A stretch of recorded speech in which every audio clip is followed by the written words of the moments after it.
Bizim maraqlı məqamı, maraqları gəlib çatdı.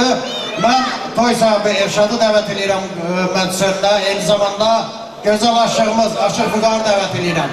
Və aşıqlarımızın ifasında gözəl bir musiqilər gələcək, aşıq musiqiləri və qonaqlarımıza isə xoş dinləmələr arzulayırıq. Buyurun. Xəyəlim yaylaqda köy çəməndədir, rejim göyçədə yox. Köyçə məndədir, hər yeri gəzməyə ömür də çatmaz. Yaxşı ki sən varsa qaycədə bulacaq.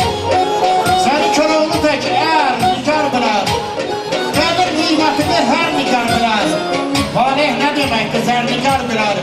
Odunu görəndə çəkilər ayaz. Yaxşı ki sən varsan, ay Sədəfli saz. Sədəfli sazın ifasında aşıq musiqiləri gəlir. Cümlərin bir başlar bir tane bir tane. İkisinin arasından kime diliye çok önemli.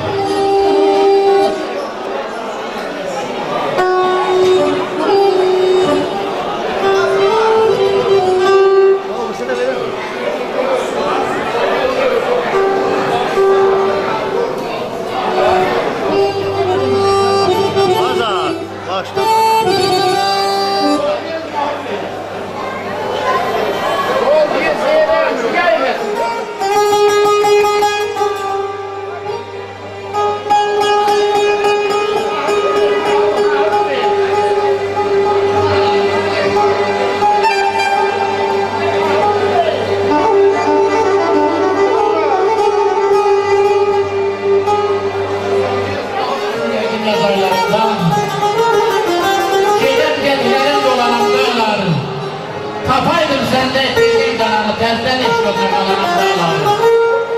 Kimse uzaklarda deyem hayatı, bu gönlüm sana sakşen atı.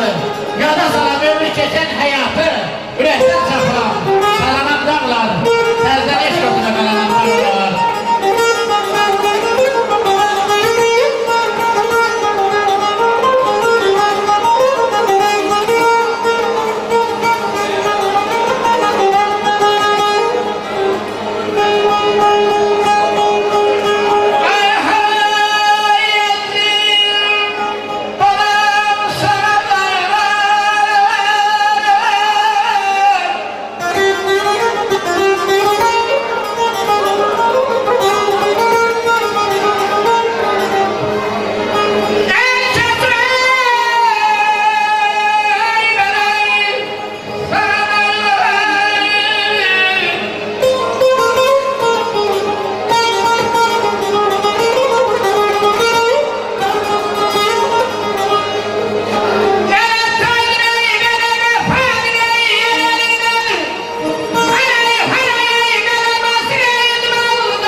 İller arasınızdan uzaklaşar.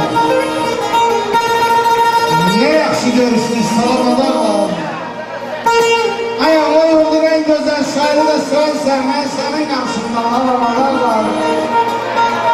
Rahmanam böyle geride kalıptır. Ağzının dumanda sende kalıptır. Ağlar zamanlığım o dağlarda kalıptır, bir saçları çalar. Adamlar bir saçları çalar.